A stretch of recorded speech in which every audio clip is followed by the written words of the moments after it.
আমরা সবাই উন্নতি চাই, উন্নতি চাই, উন্নতি করতে হবে বলে বলে পাগল হয়ে যাই। কিন্তু সেই উন্নতি করার আগে যে ধাপটি রয়েছে সেখানে কেউ নজর দেয় না।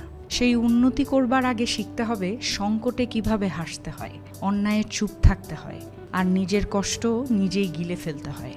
উন্নতির আগেই দরকার মানসিক পরিপক্কতা। উন্নতির স্বপ্ন সবাই দেখে, কিন্তু কজন জানে সেই পথটা কতটুকু কাঁটায় ভরা থাকে।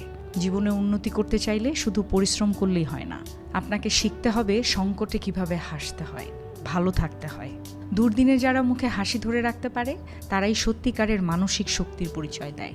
শিখতে হবে অন্যায় দেখেও চুপ থাকতে হয় কিভাবে, কারণ সব যুদ্ধে আপনার অংশ নেওয়াটা দরকারি নয়।